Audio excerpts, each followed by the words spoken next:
Welcome to a brand new episode of Seize the Moment podcast. And today we have a very special guest. We have Christopher Mathias. He's a journalist covering the far right, previously a senior reporter at Huffington Post. He's done work for The Guardian, MSNBC, Zeteo, and WNYC. His reporting chronicled the radical radicalization of the GOP and has helped unmask white supremacist cops, soldiers, teachers, and politicians. He's a Deadline Awards finalist for feature writing, and his new book, available now, is called To Catch a Fascist: The Fight to Expose the Radical Right. Christopher, it's such a pleasure to have you on, and thank you so much for being with us here. Awesome. Oh, it's a pleasure, guys. Thanks so much for having me. Absolutely. And then so in his book, Christopher wrote, Antifa was not created out of thin air, but emerged from pre-existing networks of anarchists, socialists, and communists that chased previous generations of fascists off the street of America. Although these leftists do not agree on everything, what they do agree on is that fascists sometimes need to be violently confronted in the streets, that they should be given no platform to speak or organize, and that the state and police cannot be trusted in this fight. This modern iteration of Antifa, like the iterations before it, is often recognizable for the symbols, slogans, and songs it uses, borrowed from the early 20th century anti-fascist movements in Europe. The two flags of anti-fasci action, the three arrows of the German Iron Front, the Spanish anti-fascist cry "No pasaran," meaning "You shall not pass," and the Italian anti-fascist anthem "Bella Ciao." So, Chris, before we actually get into kind of some of the details of this, so can you actually tell us what Antifa is? Because I'm sure a lot of people are going to have that question before anything. Yeah, sure. So I think there's a lot of misconceptions about what Antifa is. Obviously, like Antifa is just a shortening of the word anti-fascist. Mhm. And I would like to think that, all of us and people listening to this would consider themselves anti-fascist. But the um, you know, the word Antifa itself kind of refers to a specific thing. It refers to a specific kind of militant tradition or style of politics. And you read this passage. Thank you for reading that. Basically about how this modern iteration of Antifa emerged from kind of this previous iteration in the 80s and 90s called Anti-Racist Action and Skinheads Against Racial Prejudice, which Mhm. was essentially this movement in the punk scene to kick Nazis out of the punk scene. Incidentally, it started largely in Minneapolis. And what happened was there was this multiracial crew of skinhead punks. Mhm. Skinhead, by the way, back in the day was kind of an anti-race. Nazis appropriated that. Um, and they decided they were tired of seeing Nazis at their shows. They started to punch some of those Nazis. Mhm. As they got older, they got more politically sophisticated. Yep. And they started identifying as anarchists and socialists and communists. Um, and they also started to take cues. They were reading zines from overseas. And by 1994, they formed Anti-Racist Action, and there were chapters across the country. Um, and they basically developed what's called these points of unity um, that, kind of set the groundwork for what we think of as Antifa today. And basically, it is they subscribe to kind of three big tenets, which is that we go where they go, meaning like we will follow a fascist wherever they go, and we will confront them, sometimes physically. Mhm. Like basically, you can't give fascists the streets. The second tenet is fascists, like you mentioned, should be given no platform to speak or organize. In its modern iteration, that often means deplatforming them from social media for violating terms of service. It can mean getting their rally revoked or their permit revoked for a rally. Mhm. And then the third tenet is that the state and law enforcement can't be trusted in this fight, and that is because they view law enforcement and the state as kind of inherently white supremacist institutions that will ultimately always kind of collaborate with fascists. And now, so when I'm talking about this modern iteration, they subscribe to these points of unity, these beliefs that anti-racist action, these punks kind of laid down in the 90s. But this modern iteration looks a little different. It's more beneath underground. than anti-racist action. It's more decentralized. It is very much a subculture or a phenomenon. There are no leaders, no headquarters. There are occasional conferences. There are sometimes more formalized groups that are kind of leftovers from the anti-racist action era. But, people ask me all the time how big Antifa is, and I struggle to answer. I think, the groups and the kind of collectives, they rise and fall and disappear. Sometimes they announce themselves, sometimes they don't. Um, and, I think my colleague Mark Bray, who wrote a book about Antifa, Mhm. um, he puts it out about 100 groups. The way I describe it in the book is if you live in America, you are likely not too far away from an anti-fascist group, but it might just be a Wow. handful of people. The final part of this very long-winded answer to your question Mhm. is the, you know, I think the kind of public association with Antifa is kind of like this anarchist punk who is dressed in all black. That is certainly true, and that's certainly part of kind of, this modern iteration of Antifa. But as my book gets into, the ranks of Antifa today are pretty representative of America itself. There are rednecks and soccer moms and punks. There are, kids that are just graduating high school. There are people collecting Social Security. There are people struggling to get by in the city. There are people with nice houses in the it is like a working class and middle class phenomenon. I've never really talked to an anti-fascist millionaire. Wow. Wow. That's pretty crazy because honestly, before even reading the book, at least how I personally thought of Antifa, I I did understand, of course, the association. They're anti-fascist. They want to disrupt Right, fascist movements, reveal and actually expose people who were previously anonymous and kind of shame them essentially into stopping the behavior. But I also associated them with being like right. a violent sort of group, right? I thought that too. I didn't understand that before reading the book that it's a decentralized sort of organization, or even a different factions essentially of Antifa. And were you surprised to find that out? Like, did you have any misconceptions or like an original sort of perception of what Antifa was before doing the research for the book?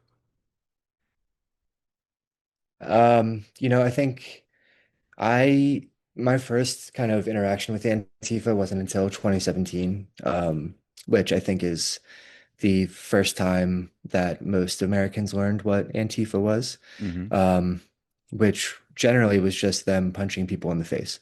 Mm. Um, so, you know, America's introduction to Antifa kind of comes in 2017 when Richard Spencer, who's kind of the alt-right poster boy for, kind of this insurgent fascist movement, Hmm.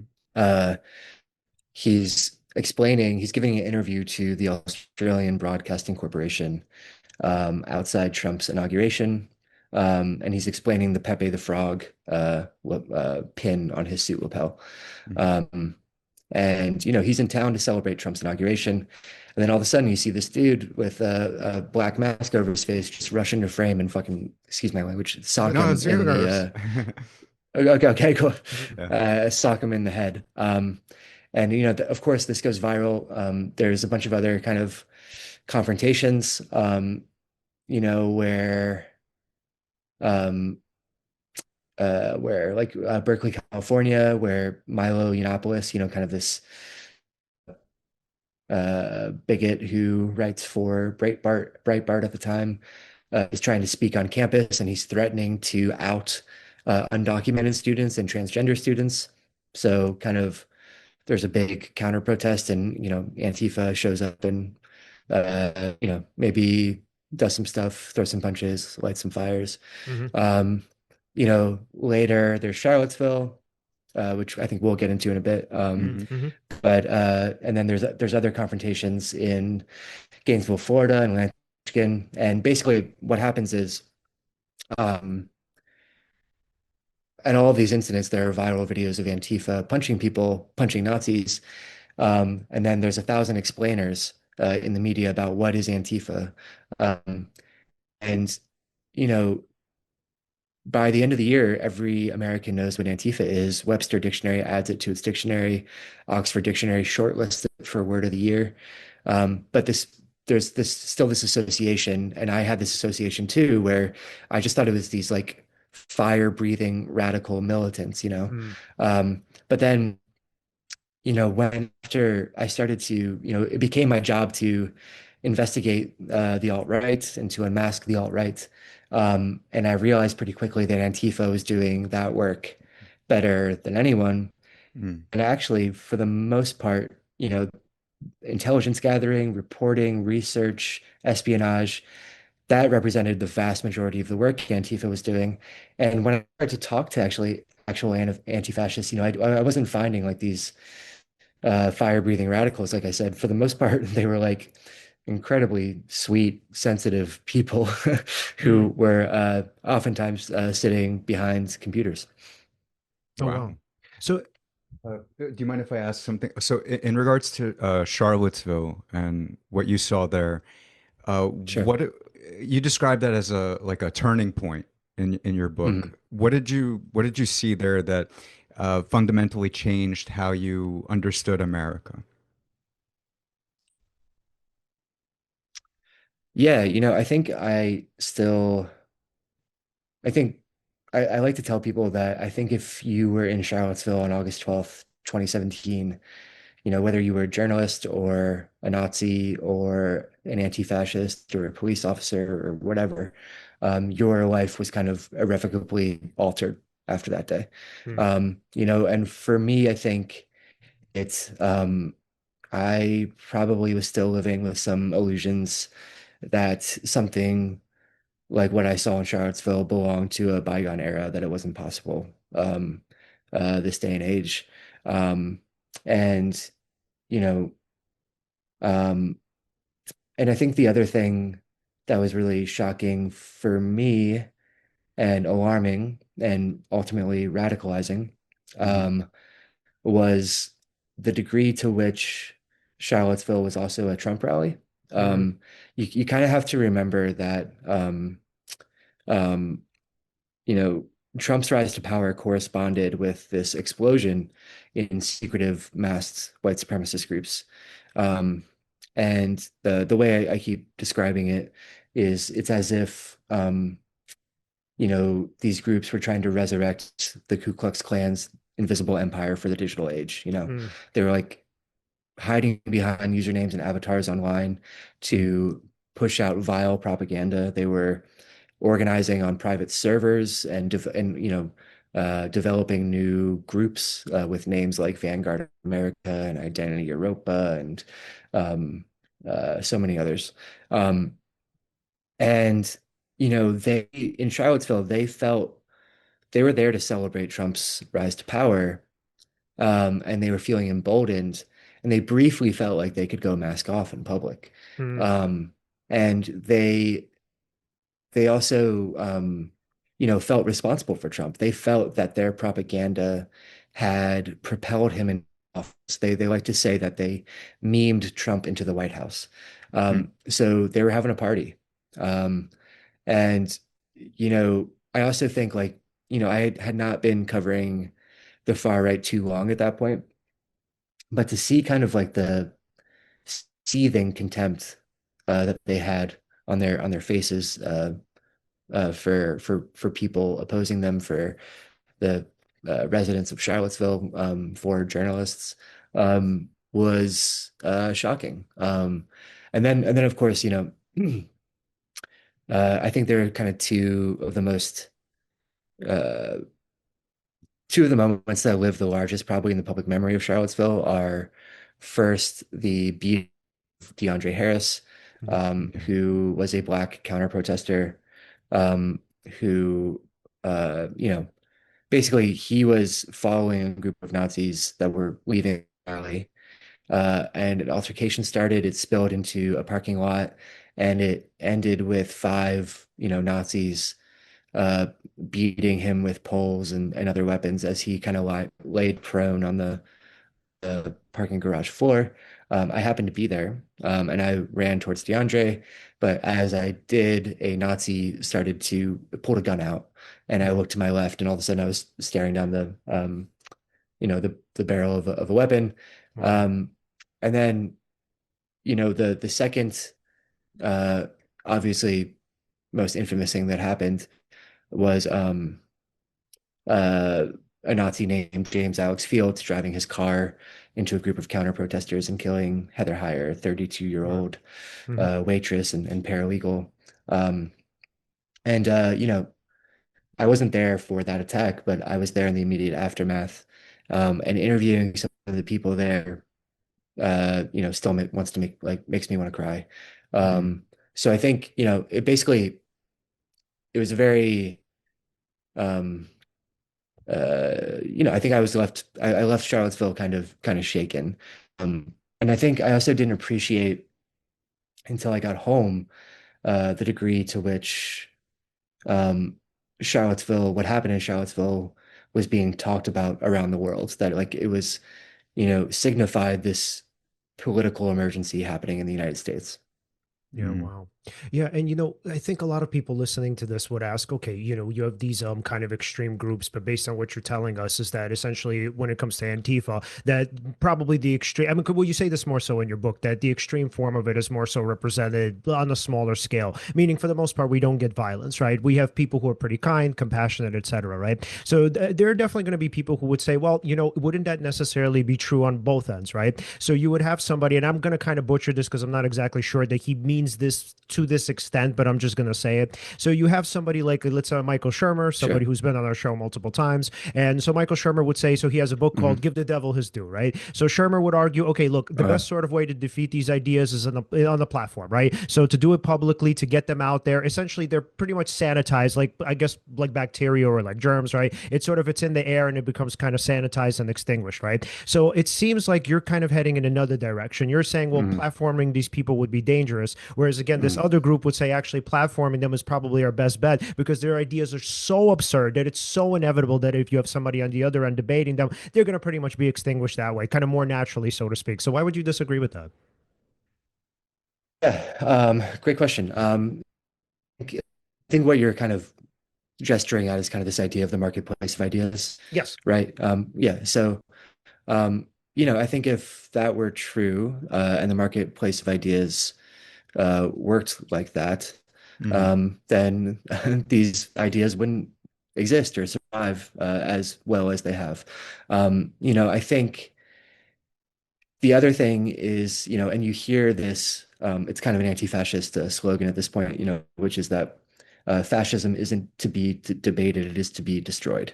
Mm, Um, and there's a reason for that, and that is that fascists do not uh, embark on debates in good faith. They do not care about language. They do not care about truth. They care about domination.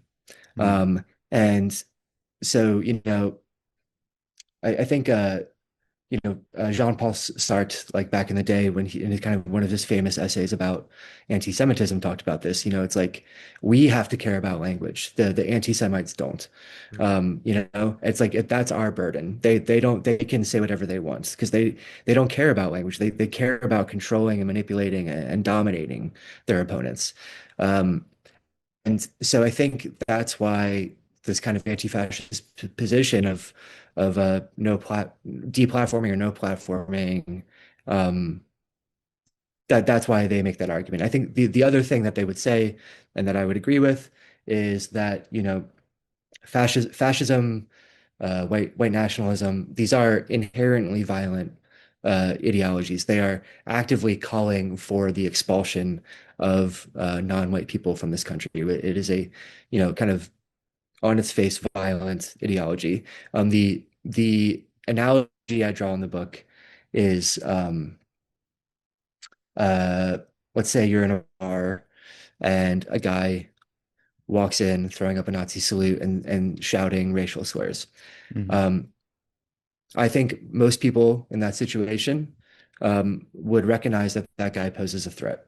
Mm. that what he is doing is unacceptable, and that he is liable to hurt someone if he doesn't leave. So I think, what's going to happen is he's going to be asked to leave, and then if he doesn't, he's going to be forced to leave, physically. And I think that's good. I think that guy should not be allowed in that bar. If I'm at a bar and I see the bartender, I see a guy walk in, give a Nazi salute, say a racial slur, and then sit down at the bar. Bartender serves him. I don't want to go to that bar. Mm. Um, Hmm. and this is suddenly, by the way, an analogy about Twitter. I didn't mean it like that. Mm. Um, but uh, and I think from the anti-fascist perspective, this dynamic, in this analogy, this dynamic at the bar, that doesn't change because you get a fucking permit to hold a rally in a park. Mm. Um, you know, like, so I think that is essentially the I think the pushback to the devil's advocate argument that I Yeah. think you started with. Yeah. And then I guess I would follow up by asking, but what about, I guess there's this idea that in some ways suppression also breeds contempt and contempt increases numbers. So fundamentally, we know that prohibition obviously a lot of times has a counter effect. So how would you sort of respond to that then? Right. Oh, so you mean like kind of the forbidden fruit thing? Yeah, yeah, yeah. Yeah. Where it's like, especially if it's anti-mainstream, as you know, you could definitely see this online, where people are like, oh, well, of course they're suppressing this because it's the truth. Yeah, I mean, I don't know. I think it's probably still better to the option, which is that you just let it flourish, Sure. and say that it's acceptable when it's not. Um, and yeah, I mean, I guess that'll always be a dynamic. This kind of like will, from the anti-fascist perspective, that you'll have to contend with. Mm. Um, but I don't know how. Um, I think that is much preferable to having tons of platforms, or in my tortured analogy that I keep bringing up, to a ton of bars where, that behavior is acceptable. Wow, I love the humility of your answer, man. That's really beautiful. Because I think a lot of times when people answer that question, there's a sort of certainty there. And again, I'm going to actually go back to Shermer because he would probably, in some sense, agree with you because he would say, well, it's all about trade-offs at the end of the day. So whatever choice we have, it's not going to be perfect anyway. So yeah, I hear you, man. I actually, and to be fair, I'm a little bit, playing devil's advocate here, but I do actually agree with you. I think Yeah, whatever we yeah. have to contend with in terms of prohibition, it kind of doesn't matter because like allowing it to proliferate, and especially if it gets to the point where it's taught in schools as a sort of viable alternative, like you see this with creationism and whatnot, that's a fucking disaster waiting. So yeah, I would agree with you. Yeah, and something I'll add too, by the way, is that during this 2017, 2018, 2019 period, Charlottesville, all these rallies, there's such a discourse about this issue, right? About free speech. And I remember like Richard Spencer, this infamous Nazi, best known for getting punched. He is doing this campus tour, under the guise of free speech. But then he goes on a podcast, and one of his kind of Nazi lieutenants is like, "Do we actually care about free speech?" And Mm, Richard Spencer is like, "Absolutely not. We don't care about free speech." And Wow. and and then when you actually break down what fascism is, of course they don't give a shit about free speech. Like they want to silence, whole entire subgroups of people permanently, yeah. either through expulsion or death or other means. So yeah, I think that's another, I think, dynamic to think about. Oh, and I just can I add to that one. So there's this really great Italian show which came out last year called Mussolini, Son of the Century, and so Oh, it's one of my favorite shows in the history of the fucking world. It's just so oh wow. brilliant, Okay, I'll man. check it out. Yo, dude, I can't. I glowing reviews, man, for me. So the point is to say, so what's so interesting in the story is that like he has no ideology. So he starts off, for people who know about Mussolini. So he started off as a socialist, and then he saw that he couldn't rise through the ranks, and then he said, okay, here's this other party called fascism, and then at that point he decided to climb climb through that. And then he's like, okay, we Right. could kind of take elements of socialism because it's still popular. And so he kind of mixed and matched and figured out what worked. And then he figured out, okay, like this is going too far. This is not going far enough. I can push my boundaries here. So it was super political, man. So you had this person who literally had no fucking ideology. He had no belief system whatsoever. And he, I mean, obviously, as it's known now, but he says behind the scenes, he's like, we believe in power. Like at the end of the day, whatever Right. works is whatever works. Yeah. And it's like in this story, you have these moments where he's about to falter. And every single time he finds his way out of it and he finds some sort of escape. But fundamentally, what you see is there's no actual, and he fucks everybody over around him. He gets people killed, whatever. But the point is to say that like there's no actual core to him. He's very sort of Donald Trump-esque, where he goes with whatever the flow is, man. Whatever's Right. sort of popular in the system, man. He's like, cool, that's my belief system. Yeah. Right. Well, and I mean, and ultimately that ends up being a de facto ideology. Like, because if you're only obsessed with power and with domination, even if it's not cohesive, and fascism often is like can be self-contradictory. But like the only kind of through line is just this, like focus, fixation, lust for power and to dominate. Right. Wait, and just one last thing about that then. So I guess if a person were to ask, they would say, Chris, how do we define fascism? Like, is fascism even definable outside of these terms? Like, is there a particular ideology that would make sense, that's sort of clear, that's stable, reliable, etc.? Would that even exist or no? So yeah, I mean, my kind of whole understanding of what fascism is obviously changed a lot during the course of reporting this book, and I think it's more. There's a lot of academic definitions out there. Robert Paxton wrote an entire book that's like about 5 inches thick. That Wow. the climax of the book is him defining fascism. Like Hmm. that's how much that's uh, how hard this stuff can be. But the way I define it in the book, the way it's kind of my working definition, is that fascism is a right-wing form or a style of politics that is hostile to democracy. That's one subgroup of people atop a social hierarchy while targeting already marginalized groups for expulsion or death, all in the name of cleansing, quote, or purifying the nation to like restore it to this mythic, like non-existent past of um, cultural and ethnic homogeneity. Wow. And I think and when you think about it that way, of course, fascism, especially in the US, predates the word itself, right? Because Robert Paxton, that scholar, he refers to uh, the Ku Klux Klan as the proto-fascist group. He points to the fact that Hitler and the Nazis looked to America's Jim Crow laws for the inspiration for their own race laws. And then you have Langston Hughes, the famous American Black poet. He goes to the International Writers Congress in Paris in the 30s and says, "You don't need to understand in America what fascism is. We've been living under it for generations." And that's all to say that like our understanding of fascism as something that kind of emerged and then the US defeated it, is like it's much more complicated than that. Hmm. Something I think I have to ask is after studying hundreds of fascists, what surprised you most about who they really are? Not the stereotype, but the reality, like the actual people. Mm, Yeah. mm. Yeah, I mean, I think um, one of the more chilling things is that a lot of times they might be friendly and that you could have a conversation with them. Wow. Um, and that um, you would not know necessarily if your coworker was mixed up in this. I Hmm. mean, there are plenty of other examples of where it's pretty clear. Um, but I think there are still a lot of people I think that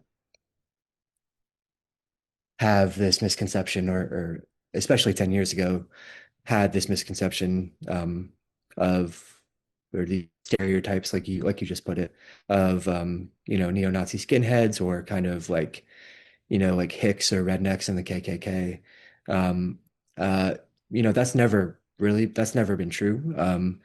But it especially isn't true now in this generation. I think um, one of the real events of the last 10 years, and again, this has always been an element of fascism in America, but I think it intensified, was the degree to which fascism put on a suit and tie, Yeah. and like was you know, really entering the echelons of power, and uh, you know, gaining a lot of traction in those spaces. Mm, I think, um, the one of the stories I tell in about Identity Europa. Identity Europa was one of the white supremacist groups in Charlottesville, mm, um, but they were this, like I said, this kind of suit and tie fascist group, right? They were like college educated. They kind of turned up their noses a little bit at other fascist groups because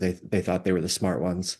mm, Um, and an anti-fascist spy goes undercover, obtains hundreds of thousands of their internal chat messages, puts them in a public database online. Anti-fascist researchers from across the country mine those messages for clues to eventually unmask 100 members of Identity Europa. Wow. And what I just is suddenly, you know, they find that a ton of like uh, young Republican chapters on college campuses across the country are being led by Identity Europa members. wow. Um, you have Identity Europa members kind of infiltrating their local Republican Party and running for office.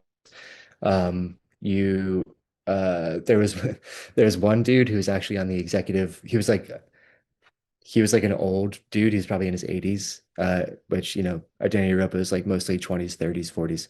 Wow. Um, but he was actually on the executive committee for the NRA.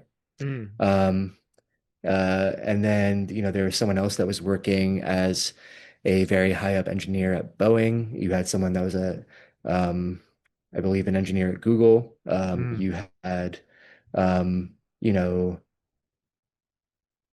uh, oh, you had a police officer.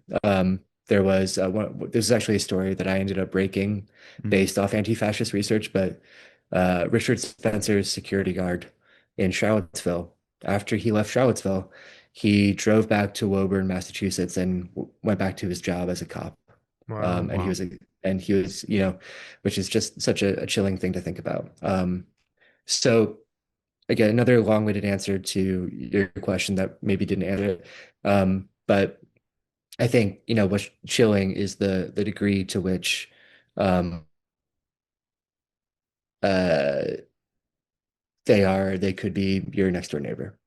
Yeah, wow. Yeah, we had on a couple of weeks ago Jack L. High, who wrote the book The Psychiatrist and the Nazis, so which is the movie Nuremberg is based on it. And so if you watch the Oh, movie or read wow. the yeah, yeah, yeah, so very cool guy. So if you watch the movie or read the book, I mean, so there's this character who's really fucking extravagant and scintillating. This dude, Hermann Goering, who obviously people know as Hitler's second Right. in command, right? And so he was an incredibly captivating character, man. And so Kelly, the doctor, the psychiatrist, so he's, I mean, to whatever extent Jack might have probably disagreed with what I'm about to say, but I think he was, at least in the film version, super captivated by him. And it seemed, at least, even though Jack said they didn't really develop a friendship, kind of seemed like they did. I mean, whatever. I mean, I'm not the scholar. But the point is to say, in his sort of understanding of Goering, he kind of saw the human in him, right? The problem with that is, but again, to be fair, he was Mm, still detached to a large extent. But the problem with something like that is sort of that was the ploy. Like, because at the end of as you watch again the movie, what you see is that Goering is not a human. And a lot of what he does is super manipulative. He kind of dons this mask of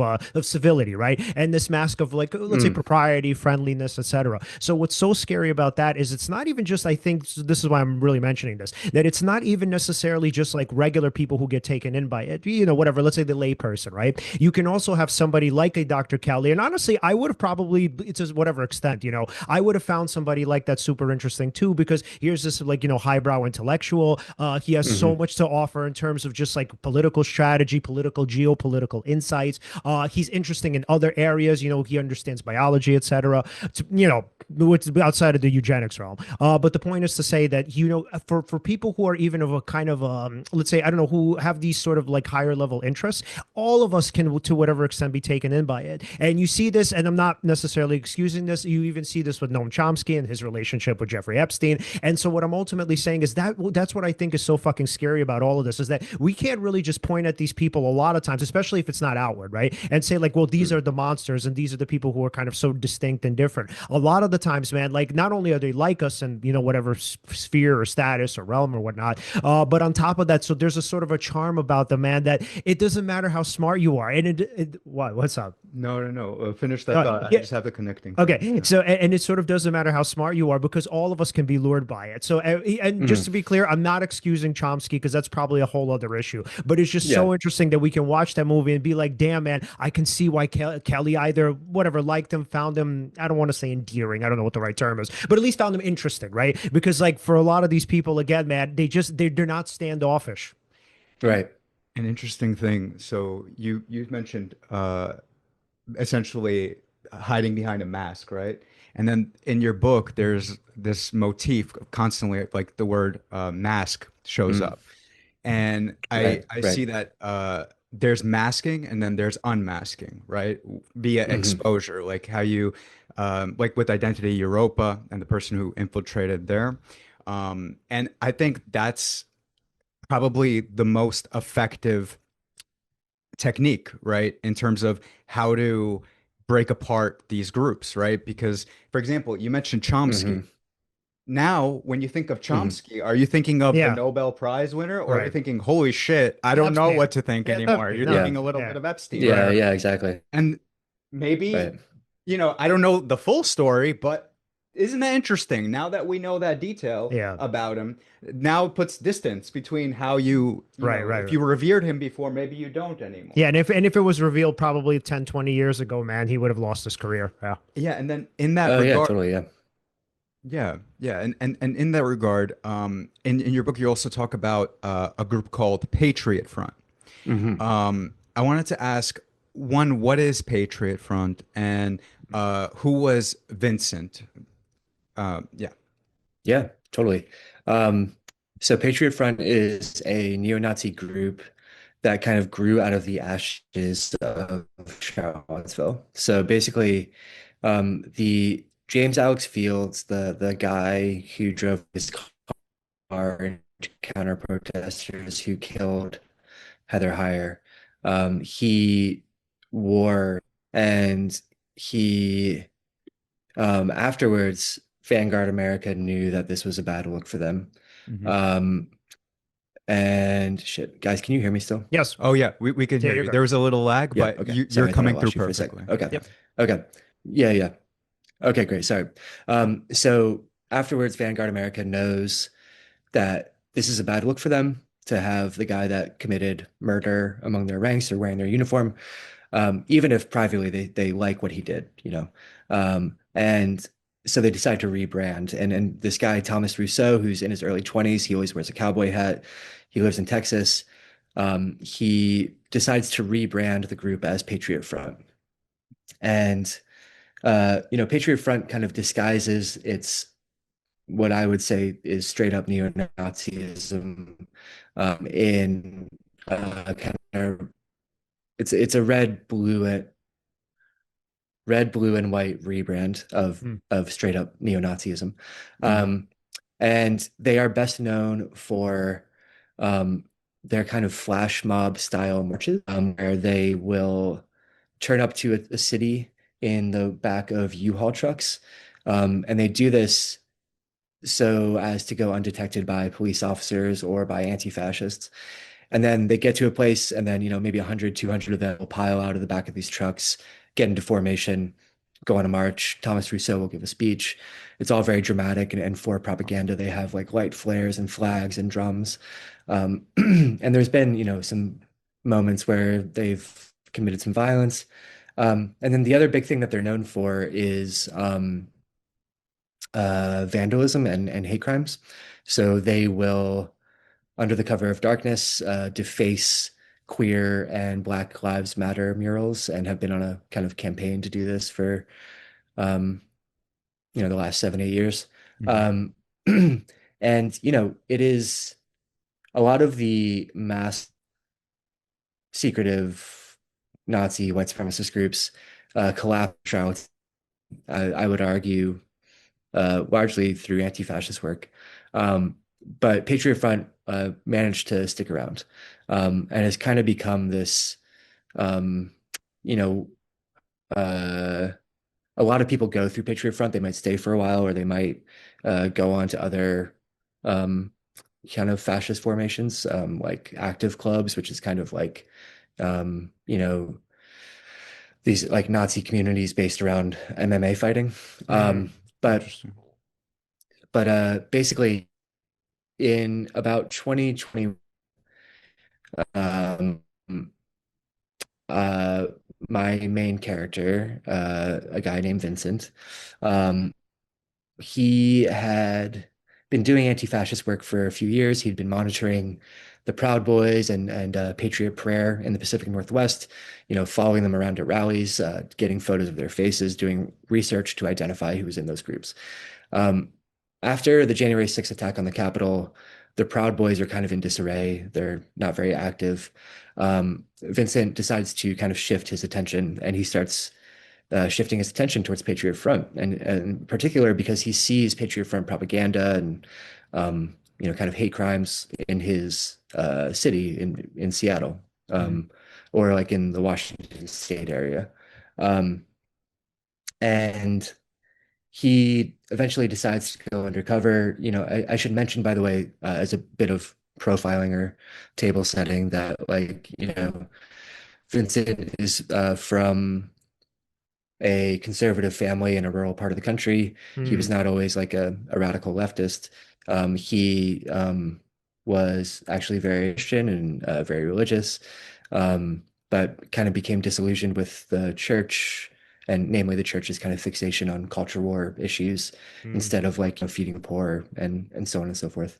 Um, so, but he has this moment that kind of radicalizes him. And this is a through line in the book, that, most of the anti-fascists I interviewed had these moments where they had fascists, like brushes with fascist violence in their communities.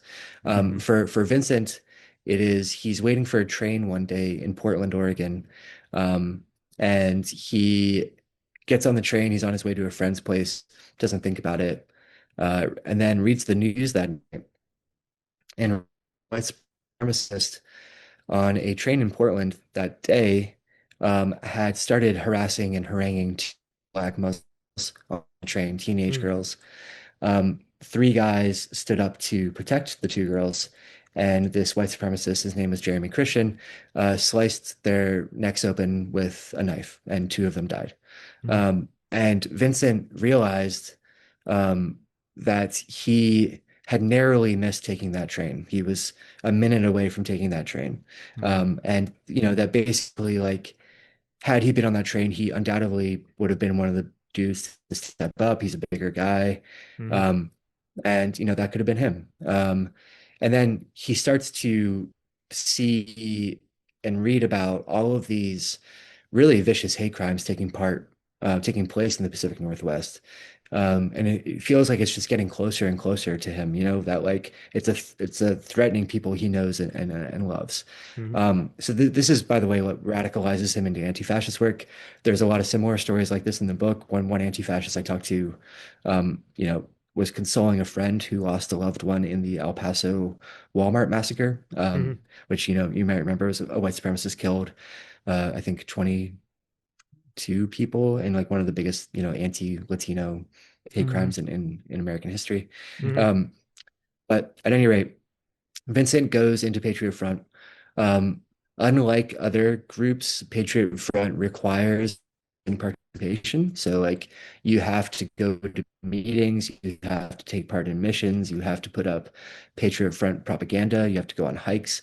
So he does all of this, and he essentially method acts as a Nazi for about 6 months, all the while gaining their trust, to the point where he's you know, becomes the group's official photographer and videographer. Mm. Wow. So he can, steal away important documentation of their crimes and of their faces.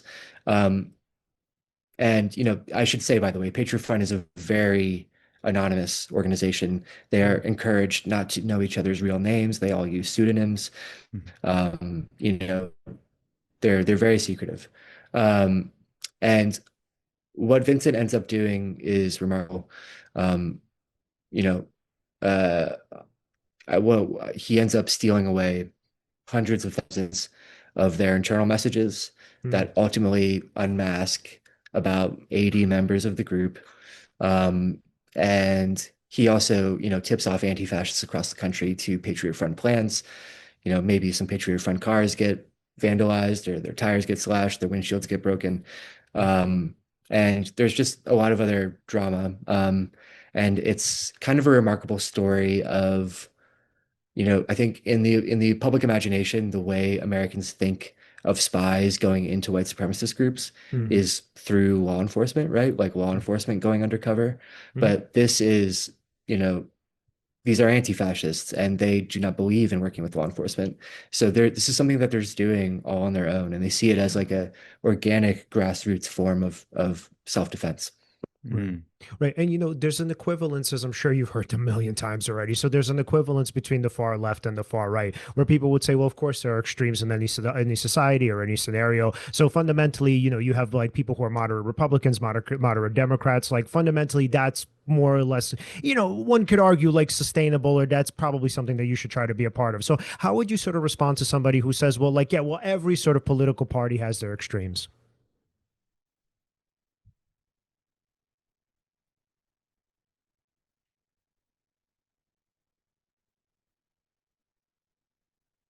Sure.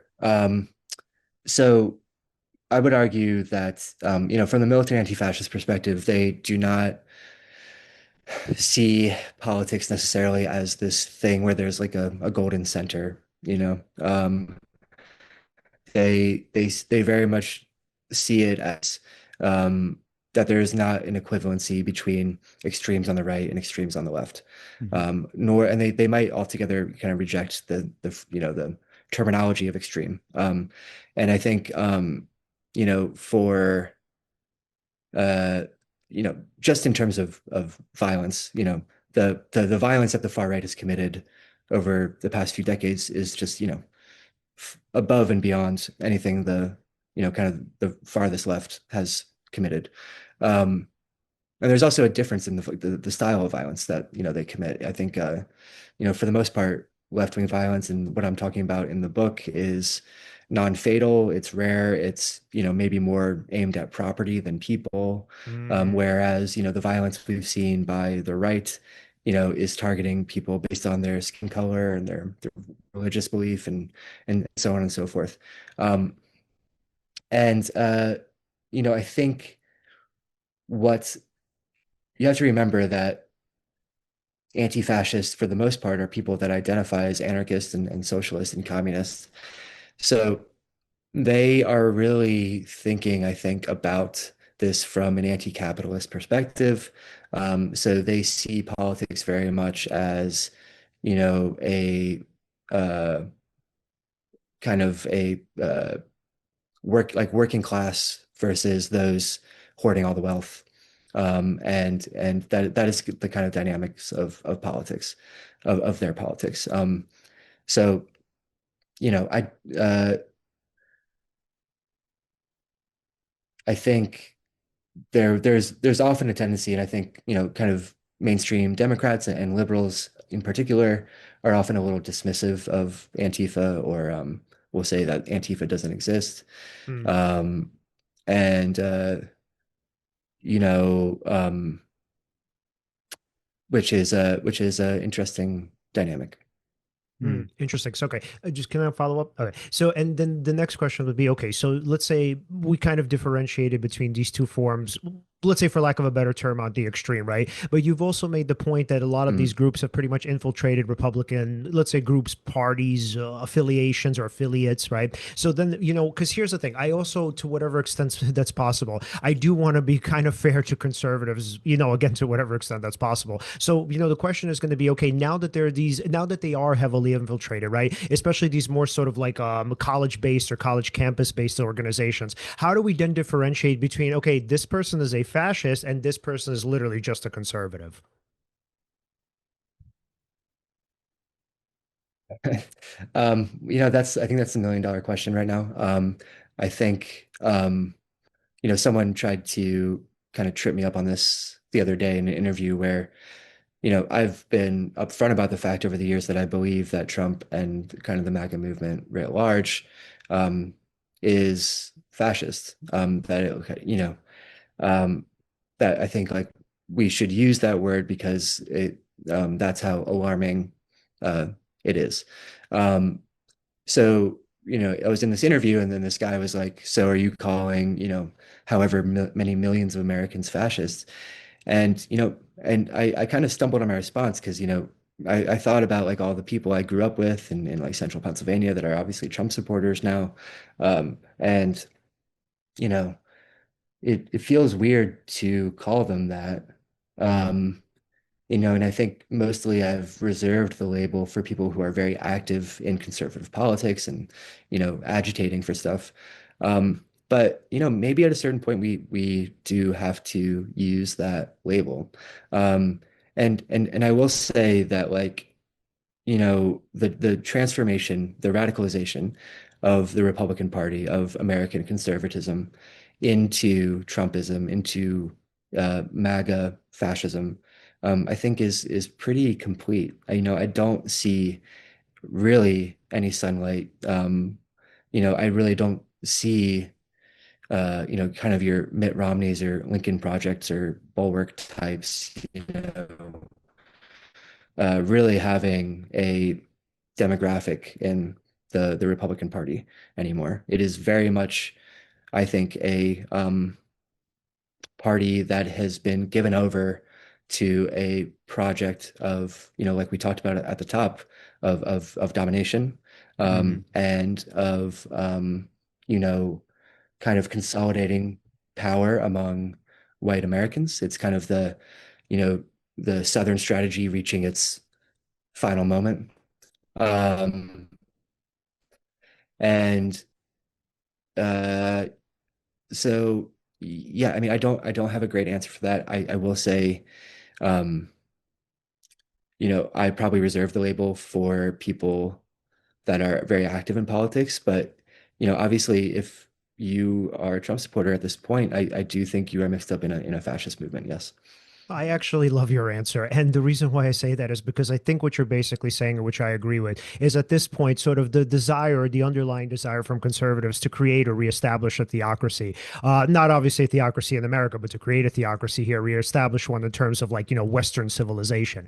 And so, with that being said, they've pretty much given into the sort Hmm. of lust for dominance, is because for them, the kind of understanding or the perception of a religious society is probably the thing that's prominent in in terms of their own value system. I think the idea is that we'll make a deal with the devil because fundamentally we're doing it as a means to an end to serve God. And I'm sure that there are other elements of this too in Right. terms of greed and whatnot. But I think what you're pretty much saying is at this point, we can't actually differentiate between the healthy cells and the cancer cells.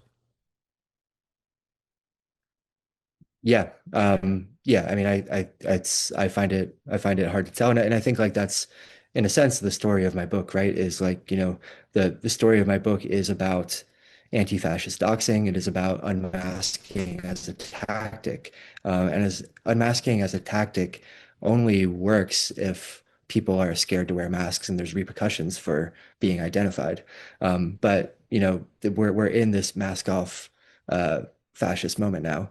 And it's, I think, pretty alarming that the people wearing masks now are armed agents of the state and the ones that are, abducting people off the streets and sending them to camps.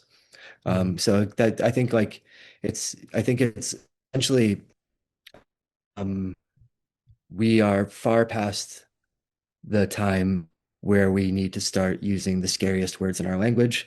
And those words include fascism, they include concentration camps, they include ethnic cleansing, they include, secret police. Like we are there. That's where we are.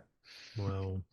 Is there anything maybe that gives you hope? Like, because I'm trying to think of different angles, in terms of combating it, especially as you just mentioned, like we are pretty much in this mask off culture, except those that are wearing masks, if you do expose them, that still has its impact. But you're right, in mainstream culture you have a bunch of faces out there that get to still say these things that perpetuate these fascist narratives, right?